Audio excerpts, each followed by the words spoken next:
What? Cosine is reciprocal function of sine. Put everything inside of her. Sine and cosine. Alright. This secant becomes 1 over cosine. Why?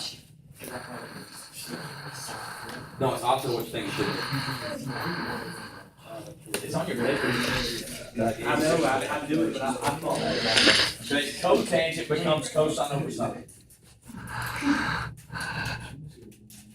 Alright, now, 2 terms, we need to combine and make it 1 term. So just multiply. We get 1 over sine theta cosine theta minus cosine theta over sine theta. Alright. 2 terms, both fractions. What do we have to have before we can subtract these 2? Common denominators. This one has sine and cosine. This one just has sine. So what is this one missing? Cosine. So we multiply numerator and denominator by what it's missing. So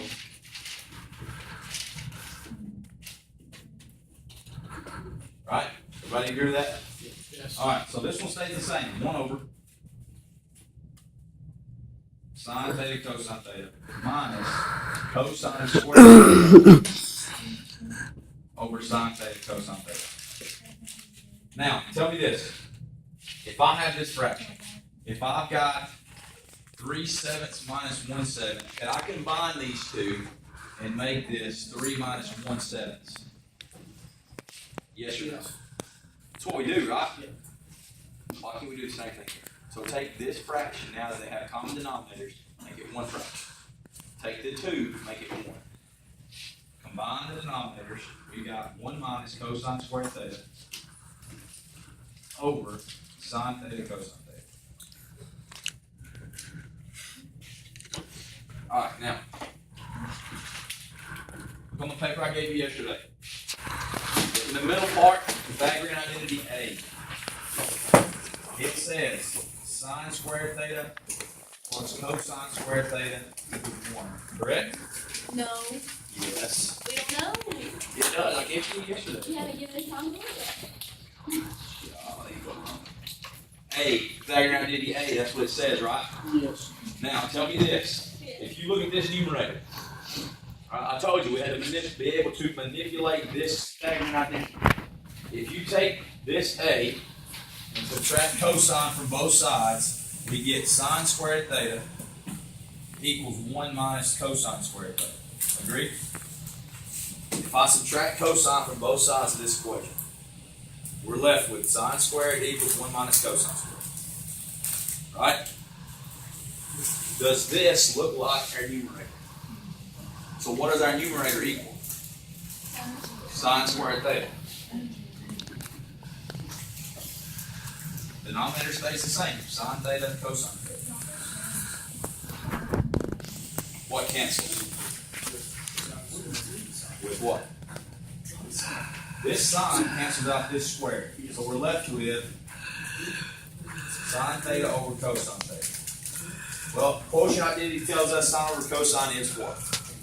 Tangent. So our final answer is tangent theta. So cosecant secant minus cotangent equals tangent. Big time. Big time right there. Questions, comments, concerns, officers, and There you go. okay.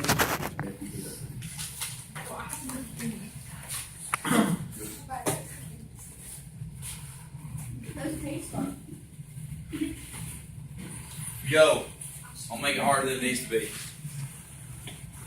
What's the rule? You're trying to simplify. You're given a term, no fractions. Put it in one. Term, sine, and cosine. Term to sine, cosine. Go. This is by far the best. Cosine theta, right? Yeah. Everybody yeah, agrees. yeah. Tangent becomes sine over cosine. Yeah. Sine stays sine. Yeah. Okay? We don't have to change signs. Easy stuff here. Why do you keep 2 terms, right? Two terms. These two terms got to become one term because you're multiplying. PEMDAS, order of operation. Order of operation. All right. So I've got 1 minus cosine theta minus sine times sine is sine squared theta over cosine theta. Two fractions. You subtract them. What do they got to have? Common denominator. Does it have a common denominator? It does. So, make it one fraction. We've got 1 minus sine squared theta over cosine theta. If you look at Pythagorean identity A, 1 minus sine squared theta equals what? Cosine squared theta. You manipulate A, you move the sine squared over. You get 1 minus sine squared equals cosine squared. So this numerator becomes cosine squared theta. All over cosine theta. Now reduce. Wait. 1 minus sine squared, here's A, right? Oh, okay, gotcha. So if you move the sine squared over, you get 1 minus sine squared equals cosine squared. Right? Makes sense? Solid? Okay. This denominator cosine cancels this squared, and we're left with the cosine of theta. If you feel good about it, 2 thumbs. Let's go. Get them up. Feel good about it. If you don't feel good, give me the side thumbs. We don't do thumbs down in here. I'm not doing it. Butter fondant. Yeah, no. We don't say that. Talked about yet are cofunction identities. Now, a cofunction identity. If you have 2 functions that are complementary of each other. If 2 angles are complementary, that means they all add up to 90. Which in terms of radians would be pi over 2. Right? So if you look on that paper, you will see where it says the sine of pi over 2 minus x equals cosine. Correct? Yes. Everybody see that? Huh? Ready to in it. Everybody see that? Where it says the sine of pi over 2 minus x equals cosine of x. Technically on the paper it says theta. But, alright. We're going to take this part. We're going to simplify this. That sine equals cosine. So we've got sine squared x. Cosine x. Minus cosine x. Now, the rule is if we have one expression, we're simplifying, and we don't have a fraction, we put everything in terms of sine and cosine, correct? What happens if it's already in terms of sine and cosine? Do what? It is not. What do these terms have in common? There's 2 terms, right? This one's a term, because we had multiplied together. This one's a term, what do they both have in common? A cosine of x. So factor out a cosine of x. What does it mean to factor out? When you factor something out, what operation are you doing? Not multiplying. You're dividing it out. So I'm going to take cosine x and divide it from this term and from this term.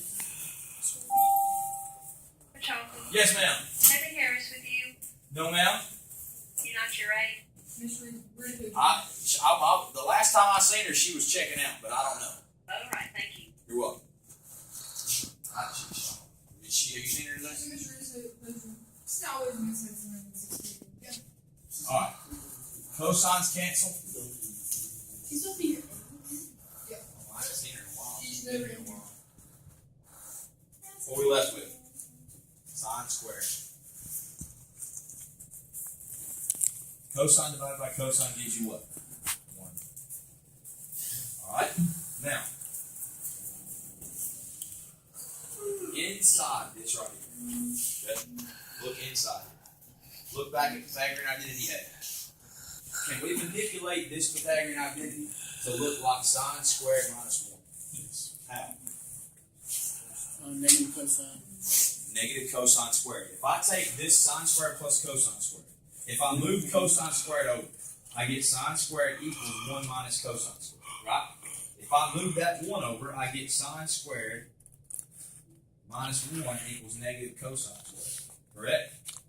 So what does sine squared minus 1 equal? Negative cosine squared. So I'm left with the cosine of x times negative cosine squared of x.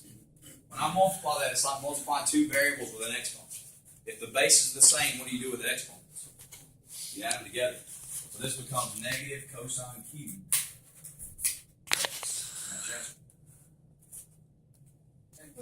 Answer. Yes, you get a grade. I did. Yeah. Plenty of time. Oh, it's no, sir. It's Friday. I didn't have to go home yet. You got 2 extra days to do it. That's exactly right, Coach. I agree. We got Tell you, you got extra days to do it.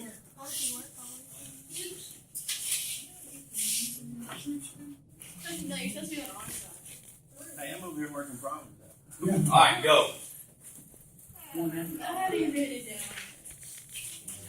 While you're working this, I'll give you a test. No. Don't take the test with you. We get negative secant of x minus tangent squared x secant x. Now, before we go any further, we've got two terms in here, correct? You've got a secant and a tangent squared secant. What do they have in common?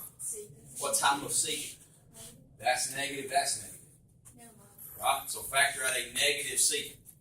So I've got a negative, divide by negative secant. Divide this term by negative secant. So we get negative secant times negative secant divided by negative secant is positive 1. Negative tangent squared x secant x divided by negative secant becomes plus tangent squared x. If you look on your Pythagorean identity sheet about number or letter B, see, Coach, it tells you tangent squared x plus 1 equals what? Secant squared x, right? So you've got negative secant x times secant squared x. Bases are the same. One's positive, one's negative, so the answer is going to be negative. Secant times secant squared gives you Negative secant cubed x. big time. Negative secant cubed. Thank you, Coach McNutt. All right, questions, comments, Can I have Coach McNutt sit beside me on the test? No, sir. You cannot. All right, on page 317, 22 through 31. What did you say? On page 317. Yeah, but I'm not gonna get it explained wrong. 22 through 31 all.